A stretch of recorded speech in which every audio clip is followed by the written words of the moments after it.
spent the last, 12 years here in the system. I've got to the pointy end and I just need to finish it. So, on many occasions we've sort of said, you don't have to finish. You can stop right now. It's up to you. So really we wanted to put the ball back in her court to say, well, you've chosen this. You want to finish. So whatever it is that you need to do to finish, you do it. I don't care what it looks like, how it happens. Yes, there possibly has been we've really let go of a lot of rules around the house. Yes. Just so she can get through this anxious time, in the hope that once it's all behind her, she will find that zest of learning again.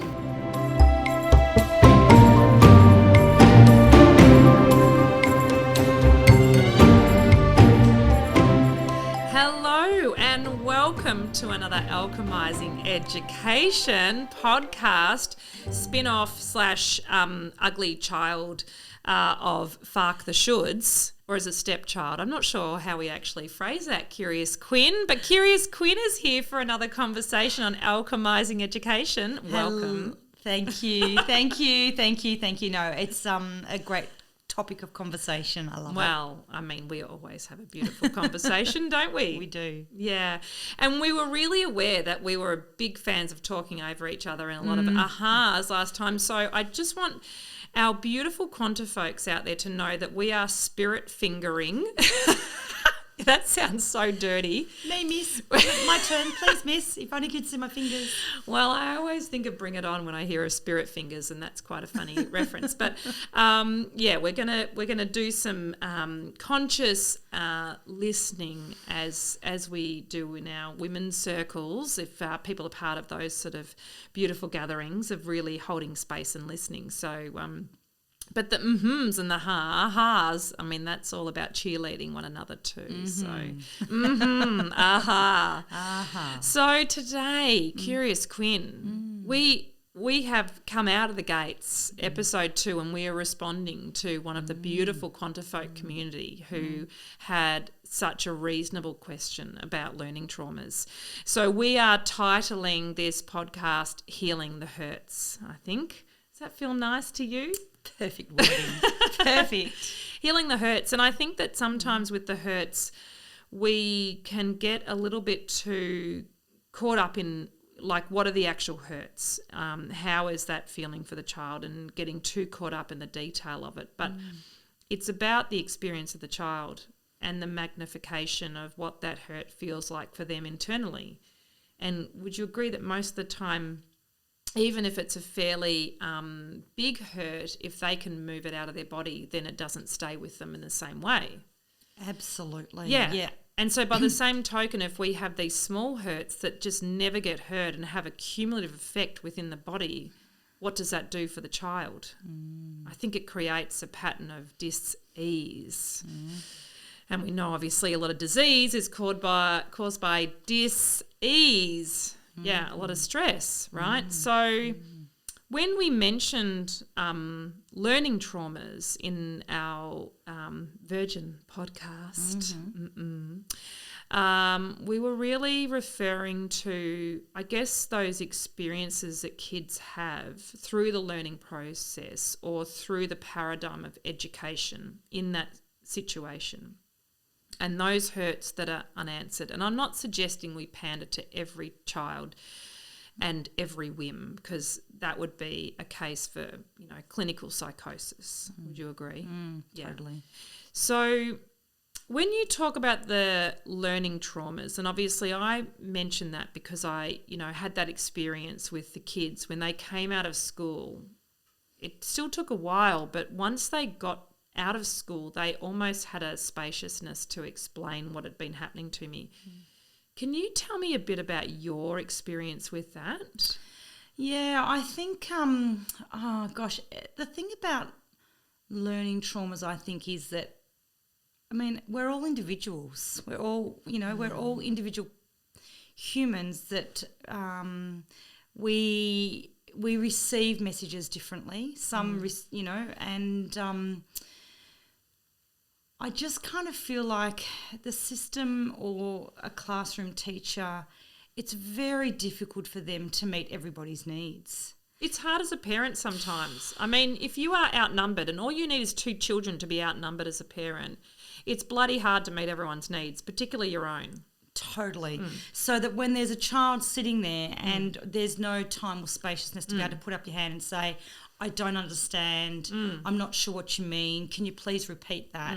And they're young people. You know, they're young people who are still trying to find their voice, to understand their place, and to then be able to say, I don't understand. And then, you know, things move so fast. Yeah. And so then if they've sort of got a little bit left behind or they haven't understood something, and then either the teacher makes a remark or another child makes a remark, and then I feel like, you know, there's this sense of, oh, how come I didn't get it? And am I the only one who's not getting it?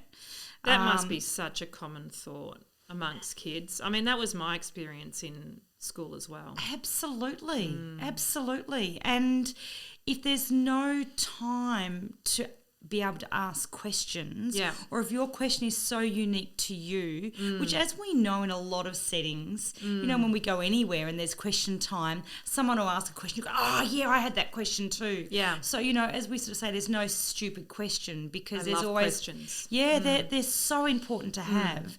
So I feel like maybe it's just the opportunity whereby people haven't been able to clarify, or they've felt foolish or stupid for not understanding. Yes. And then, you know, the learning moves on, the topics move on, there's more and more build-up of, you know, the information, and then kids get left behind, and then they feel like they're the ones who there's something wrong with them, or why didn't I get that? And it's actually not their issue, or it is their issue, but it's not their fault. And what was it, something that my mum used to say was, if the student hasn't learnt, the teacher hasn't taught. Yes. And I think that's a really important thing, but I don't think that that's applied to students these days. I think there's a feeling that, you know, the students have just got to learn it. They've got to learn it. It's got nothing to do with the teacher. Yes. You know, it's all about the student. Yes. And I think that's it's an imbalance. Well, there's so in many responsibility. There's so many things wrong with that. I mean, like, not with what you said. What you said was beautiful. There's so many parts to it. So I guess what I'm interested in doing is firstly sort of clarifying what we would consider as a learning trauma. And so I would consider anything that is an experience that creates a trapped emotion that can potentially move towards some kind of belief system that's unhelpful or low vibrational, say.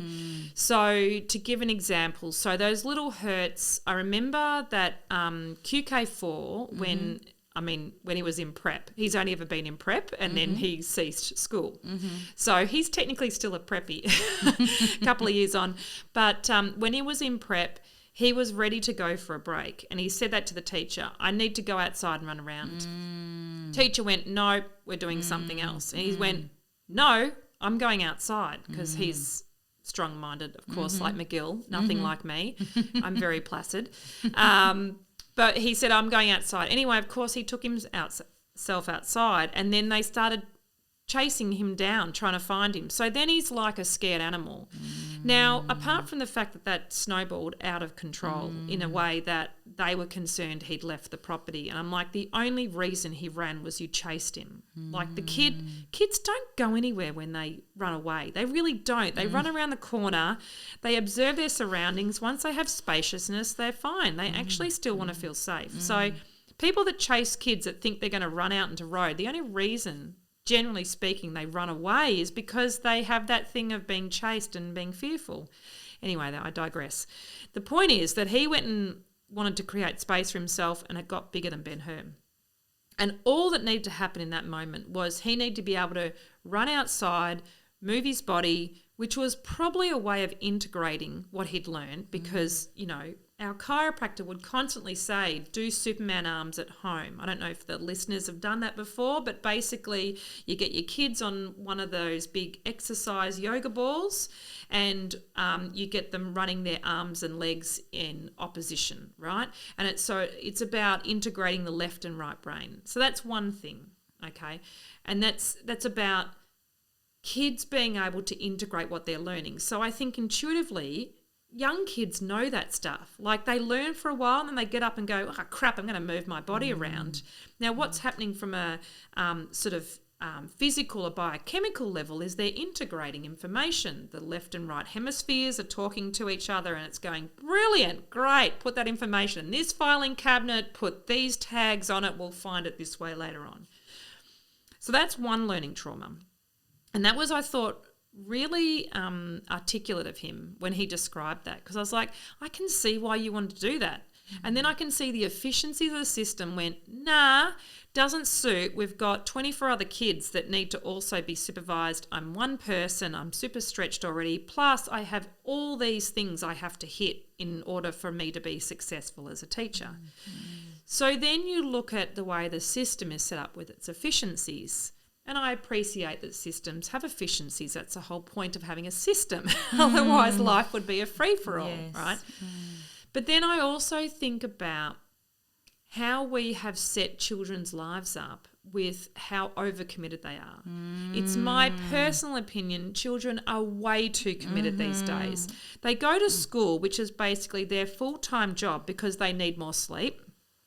You can totally say, if you want to. Quinny, I can see you nodding. Curious Quinn is nodding opposite me, and I want her to know she can go, yes, yes, yes. Give me a Harry Met Sally. Yes, Quinny, I love it. Yes. So we've got these situations where I regard school, full-time school, as full-time work for kids, right? Because they need more sleep. They need more defrag time. So technically then their awake time is less than adults. So they're going to full-time work, and then after work, they then go, because I guess society / parents / kids / peer groups say, hey, you got to go do these extracurricular activities because we're not efficient enough to put it in school and make school super fun. You got to do the boring stuff as well. So then they go off and do these extracurricular activities, and there are kids out there doing stuff every bloody day of the week. And oh my God, if I had to go to work every day of the week and then do shit after work, I would be in the fetal position most of the time, or certainly drink way more Aldi wine than I currently do, like an impolite amount. Yes. So what's with that? Like, how have we created this situation where we have a system that is so built on efficiency that it will deny the needs of the client, say, in this aspect, because the system's meant to meet the client's need. We know, obviously, because we're tinfoil hat wearers, that children are not the clients in this model. But anyway, let's pretend they are. So you've got a system that's not built for client needs, so it's not user-based, it's not UX.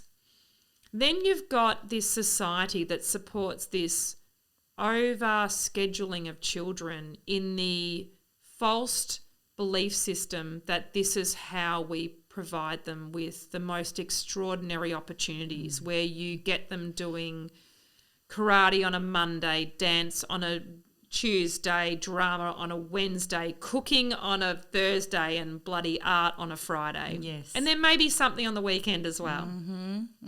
Like when is there defrag time? There isn't. There really isn't.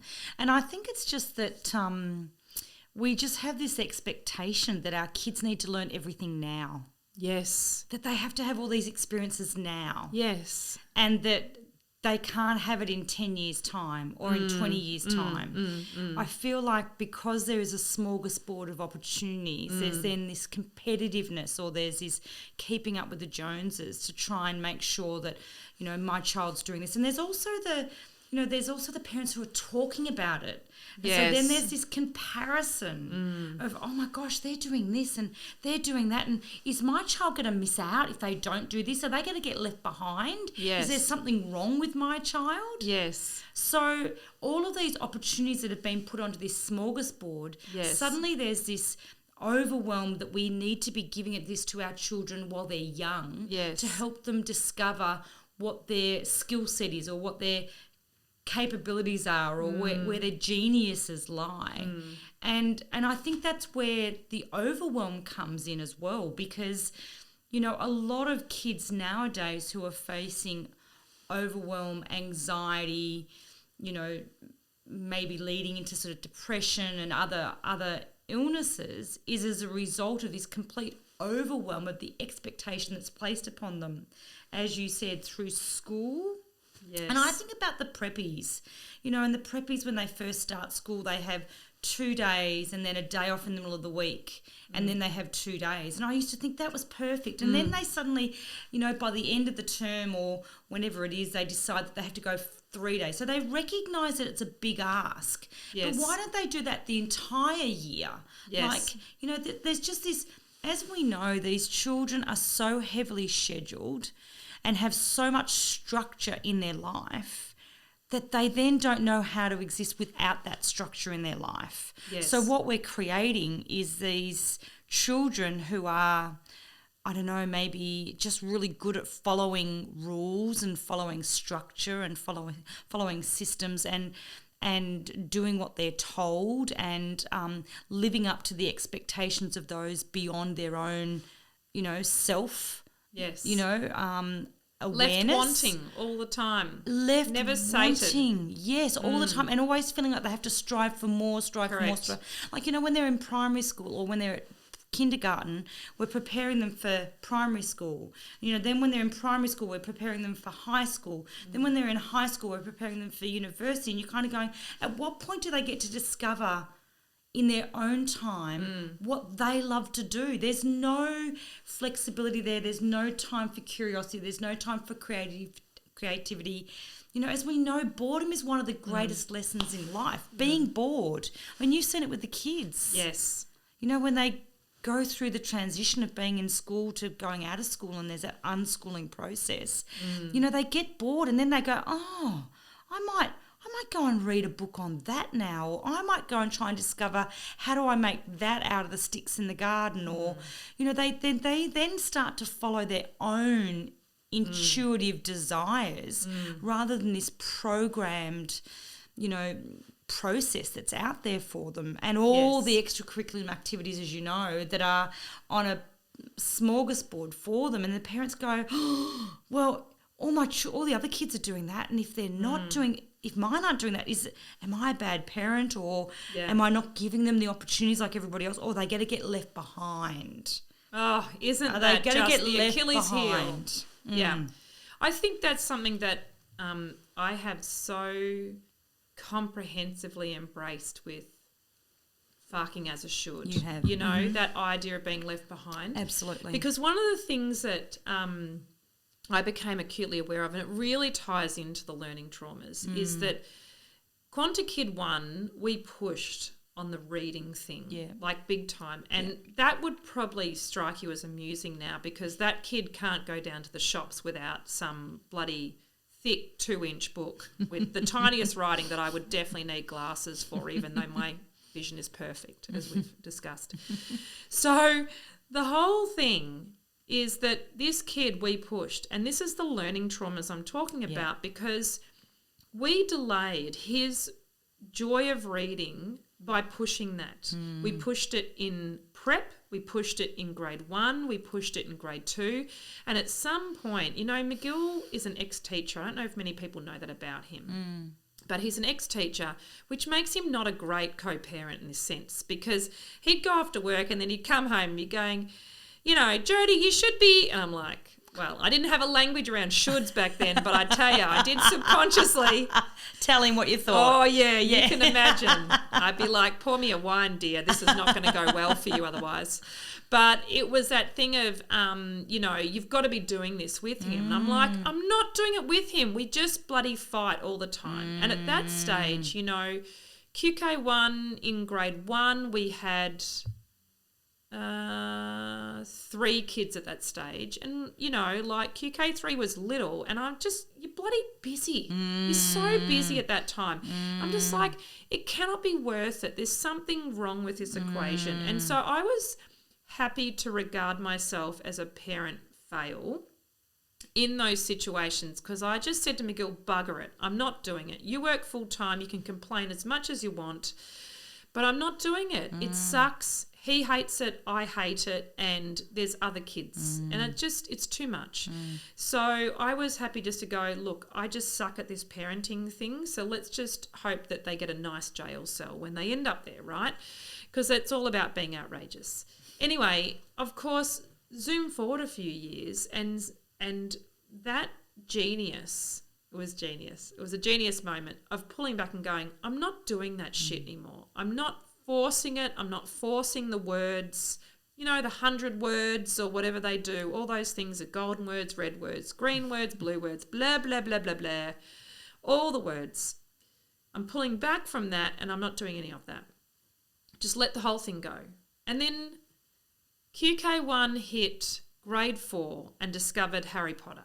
And he just went, I'll just read that. So from reading nothing where the teachers were going, oh my gosh, we're getting a bit stressed about this. Let's do speech pathology. We're doing speech pathology, which again is another learning trauma because they get pulled out of class. It's so public. And I'm like, God, it really is a baptism of fire being a kid. There's so many parts to it where you go, this sucks, man. This is really quite stressful for the child.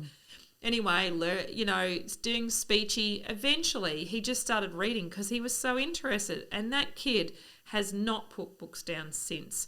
And more importantly, I think, which is so good for the other parents listening, is that I even divorced myself from that being a marker of success. I simply pulled back from that and I said, is he happy? Does he have a sense of self? Does he have a sense of being able to try new things? And, curious, Quinn, my kid, like he loves trying new things. He will have a crack at all sorts of things, know. And I just started saying to him, I want you to be a good human. I don't care about any numbers that you get. I don't care about any results you get. I want you to be a good human. That's the most important thing, and that's what we're lacking in this world is heart-based people. So that became my mandate, if you will. So it's so interesting. And so then when we look at the healing the traumas that have happened for kids, and I think that one of the questions that, our beautiful listener put to us was, how do we heal that for kids that are in the system? I mean, I know for me, I would look at clearing the calendar because you and I know we practice daily stillness and just the invoking of a pure love space, right? Connecting in with our heart, finding what it is, our source, soul, God, whatever language you want to call it, but whatever that connection wants to speak to us with. We are whole, we are pure, and we start instilling that with our kids, don't we? We talk to them about that. We say, what does your body want? What do you want? What's your highest good want? And we come from that framework. That's a language we use with our kids now, don't we? Yep, so absolutely. So then with kids that are in school, when we acknowledge the fact that I think we have a slightly below par system in the education system. So. Yes, it feels that way anyway, as recovering addicts would say. Then how do we hold space for kids? And I think one of the things we can do is clear their calendar of anything that does not light them up. So you basically fuck all the shoulds that are in their calendar. What other things would you do? I think you have to also become clear as parents as to, what's important to you for your children's future. Yeah. Like, what is it that you want your kids to have and take with them? And it's certainly not, for me, around looking at, are they good in the traditional sense of maths, science, English, whatever. It's like, what is it that's going to make them that good human? What is it that's going to give them that real zest for life post the education system?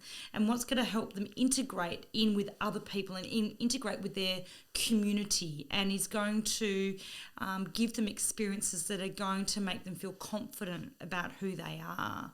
And I don't think that just focusing on topics within a classroom setting being, the traditional ones, is those things. So I think you need to get really clear as parents as to what are the skills and the abilities you want your kids to have for the future? Yeah. And I think you hold a really unique position because you have, as you said in our last Alchemising Education episode, which was also the first one. Yes. Makes it sound really old otherwise. You have one foot in the camp and one foot outside the camp. Yes. And so there's certainly a spaciousness with helping heal those traumas and re-establishing a trust and love of learning. The trust has to come first, and then the love does, doesn't it? Yeah, well, yes, it does. And I think it's about, if I think about the one that's really struggling with learning, and even though, so my daughter loved learning and loved school, but now at the end of that love of learning has been lost because the topics don't interest her, and the pressure of having to get certain grades and certain results and be like everybody else and be at the top of the class or wherever she wanted to be has squashed that love of learning. And the topics, just like the books, I remember she still hasn't read one of the English books that she's meant to have read. Now what are we in September? Coming into exam time, term 4. And still has not read the book. And she basically said, it doesn't interest me. I'm not interested in that book. Why would I read it? Yes. And you think, okay, so first of all, they choose the books for them, so the kids don't even get a choice in what they're reading. Yes. Whereas if we're outside of the system and we can get them to choose whatever they like your children are able to just pick up any book that they like, then they're passionate about it, and then they love it, and then they ask questions or they want to do more. Whereas it's a fascinating thing because the homogeny of choosing the one text, I assume, is to create a level playing field by which to assess the interpretation of it. But if you think about what happens when you're not interested in stuff, your interpretation totally gets changed. Totally. The relationship has changed. And you don't show your ability. So, for example, we were talking today about she had to do an oral for her English. Yes. And a word that's always delighted me in the education system, can I just say? But anyway, that's an adult joke. So she had to, and it took her forever to choose the topic, but she said, once I chose the topic, I could do it easily. Yes. But I had to, she fortunately could choose the topic. But in all of the other assessments, now English obviously is often assessed in a written form. Yes. Because you have to read the book and then you have to do an assessment of it and then maybe compare that book to another book and all the characters and all the rest. But in talking to her teacher, she's got all the knowledge in there to show what she's capable of. Yes. But writing it down now is just boring her. She's not interested in it. She can have a conversation about it, but don't make me sit down with a pen and paper and write it all out. So, it's really it's interesting that the style, again, that's being asked of them to assess from an efficiency perspective their knowledge is so one-sided or so one-dimensional that everybody follows the same assessment, even if their understanding is there. So, I just kind of think that we're still not accounting for the individual's desires and what they're interested in and how they can best express themselves and, what style of assessment they best work to. So, and I think that's a very healthy assessment of what the issue is with the system, right? Because those efficiencies mean there's essentially collateral damage within that. Absolutely. Or collateral efficiencies, we'll call it for a softer description. So, or collateral impact. I don't know, something. My point is, what are the strategies you've found to, and they can be imperfect, but what are the strategies you have employed as you've muddled your way so gracefully through this experience. I know it doesn't always feel graceful, Quinn, but I think that you are extraordinarily graceful, and that's the experience of being the observer within your experience. What are the things that you've done? I mean, I see that you've acquiesced a lot of things. Like sometimes what happens is parents think that kids need to be shown discipline at home as well.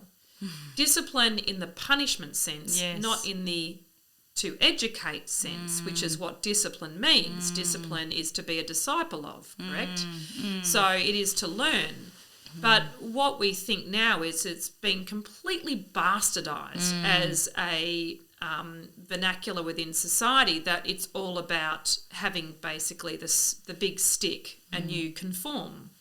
You know, you force children to do what you want them to do, whether that's homework, jobs, extracurricular activities they really don't want to do, like any of that stuff, basically. All the shit that kids are kind of pushing back against. Sometimes they're pushing back for healthy boundaries because they want to know where the edges are, and that creates safety for them. They're like, oh, cool, I'm a bit older, I can push out my bedtime, say. And some they completely disagree. So this consensual relationship is being completely eroded, thus eroding your relationship with them temporarily. So what I've seen you do with an incredible amount of grace is show compassion with some of the responsibilities that happen at home that other families would go, no, you're doing that. I don't care whether you like it or not, you're doing it. Because you can see that essentially she's at capacity and she needs, because the school can only give so much. I mean, you've proven that you can bend the school pretty well, haven't you? I mean, I think you could write a whole book on how bendy schools can be. They look rigid, but, you know, you can bend them a lot more than what you think. It's really surprising how far you can bend them. I think we've let go of any expectation around where she finishes, what she does. You know, we really we don't mind where she gets to or what it looks like at the end of it, because she has gone through a real trauma in learning. Yes. And as a result, the overwhelm has created so much pressure and anxiety over results.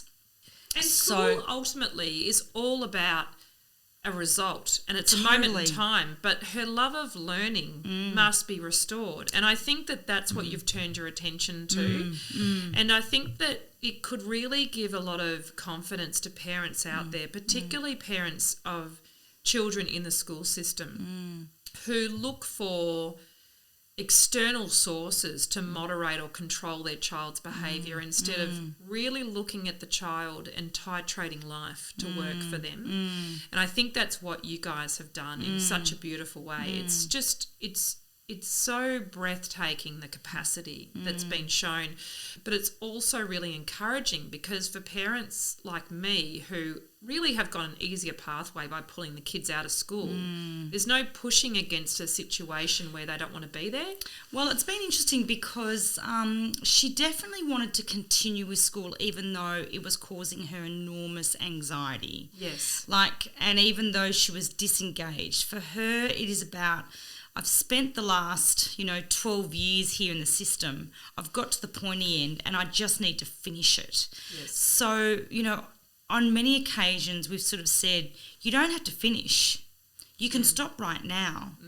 It's up to you. So really we wanted to put the ball back in her court to say, well, you've chosen this. You want to finish. So whatever it is that you need to do to finish, you do it. I don't care what it looks like, how it happens. Yes, there possibly has been we've really let go of a lot of rules around the house. Yes. Just so she can get through this anxious time, in the hope that once it's all behind her, she will find that zest of learning again. And we talk about that. And I often say that when you finish this, you'll be able to fly. You won't have that pressure of, I've got to finish school. I've got to pass my VCE, my year 12, like everybody else is doing. So there's always been this comparison piece, silently underneath, not verbally sort of spoken about, but there's this, well, everyone else is doing it, so why can't I? And, we did try to give her great permission to just pull out and say, it's not worth this. It's not worth all this pressure and all this horrible feelings that you're encountering. Just, it doesn't matter. You can, for example, university, we've discovered, this is something for the listeners to think about. We have discovered that if you want to go to university, you can get there without getting year 12. This is the most remarkable thing because there are so many different avenues to get into university. You do not need year 12 to get in there. Most people do not realise that. No, I didn't know that. Exactly. So when we started to look at, well, how important is it that she finish? Yes. Because her dream was to go on to university. We looked at all the different ways that she could do it. And a very simple way was that all she had to do was go to, say, TAFE and do a Cert 4 in exercise. It's probably not the exact right word, but a Cert 4 in exercise. A pathway. And then she can get into university. For 12 months only after your VCE is these ATAR scores that they all talk about. They're relevant only for 12 months. Yes. After that, your ATAR score is no longer applicable. Yep. So we put these children under enormous pressure to go through, and all they talk about in the high school years is your ATAR and getting the results and, getting the best results that you can so you can get the best ATAR and then choose the university of choice. But most kids don't even know what they want to do. My son used to say... it's not natural to want to know what you want to do. Exactly, but he used to say, I want to be a physio because he just sort of thought that seemed like a good idea. Yeah. If I asked him now, he was saying that 12 months ago, and if we'd encouraged him, he probably would have followed that path into being a physio. Yeah. Because you kind of go, oh, yeah, that's a good choice. That's a good career. Yeah, I can see you doing that. Let's do that. And so then you encourage them to go ahead and do it. That's right. But we realise through investigating is that you don't have to have year 12. And sometimes I think also is that we have to give ourselves a bit of permission to not know what we want to do. Yes. I'm in my 50s and I'm still trying to figure out what I want to do. You're magnificent already. Well, don't that be may anything be, other than what you that are. may be the case, but there's always more that I would love to do. So I've got this love of learning. I've got this love of growth. Yes. So I'm always looking for those opportunities. So that doesn't need to stop when you finish year 12 and you make a decision. Yeah, it feels like a real marking point, probably because around that time you reach 18, so suddenly, booze is technically open to you, driving is technically open to you, like this whole idea of adulthood. Although there are plenty of 18, 19, 20-year-olds that are not adults. There's plenty of 30, 40-year-olds that aren't adults. Yeah, well, there's some 47-year-olds that aren't as well. My God. Yeah, I think you're so right. And I think that probably the main thing that I would want to say to the beautiful questioner that brought this up is come back to your heart space and firstly just think about what you would want for yourself in that situation. So place yourself in the position of your child and, without demonising school, school is about efficiency. So we notice the efficiencies, like it's a bit like going through the self-service checkout. There's no lovely interaction. You're not hearing about how their day's gone because you've now got a computer that happens to have a camera that's watching you, and that's a whole different podcast conversation. But the point is it's devoid of some of those beautiful human touches for the efficiency. And I understand why they do that. So they make a greater profit because it's all about business. But with respect to education, if we want to think about what we want for our kids, and that is to be lifelong learners, then perhaps we need to make some adjustments to allow for the efficiencies of the system that delivers the learning programs, which is, not set up for stuff like that. I was also thinking that we need to advocate for our children. Yes. Because what happens is that we feel like they have to fit the system. Yes. And so as parents, we think that if we step in, this was certainly my experience, if I step in and talk about what my child needs, I'll feel like I'm an interfering helicopter parent. Yes. Again, those labels are placed there to probably shut us up. Correct. So I really believe that in now looking back on the experience that we've had is that I've had to really go in there and advocate for her. Yes. And really explain what she needs. Yes. And what makes her unique. And where they need to work with her based on her needs, not the other way around. Yes. So what I would say to that question that we're addressing is that we are their greatest advocate. These children are young. They are, they don't have the experience, the knowledge, the wisdom that we as parents have. And we need to, again, go back into our heart, as you said, follow our intuition and say, this is what my child needs, and I'm not going to let the system dictate it and create learning traumas for these children. Yes. So advocate for them, be their voice, and talk to the teachers, talk to whoever you need to be their greatest advocate. And talk to your kids as well, like create that dialogue, because Totally. I think most of the time these conversations are or the situations are centred around them not having a voice. Like that's part of the pain point for them. Part of the learning trauma is they don't feel like they have a voice, and if they do feel like they have a voice, it won't be listened to, let alone, honoured. So it's like they don't even have a vote at the table. That's right. They're like this shitty fly on the wall that has to, experience everything that's happened to them and see the whole board of executives making decisions that, never actually ask them Correct. what they want. Correct. Yeah. And that must run deep. That must run deep. And for programming for people that are going to turn into supposedly functioning adults, it's a very good way to create compliance Totally. in people. And that's a whole other conversation, Quinn, that we will get caught up in at some point. Absolutely, yes. So I think there's definitely hope with these things, but it must come from a place of recognition in the first instance. And I can tell you right now, if you are a parent out there medicating your child, you must get back in touch with your heart and really examine if that medication is for your child or for you and the system and the ease of life. Because I would suspect in many cases it would fall under the banner of ease for the parent, ease for the system. Absolutely.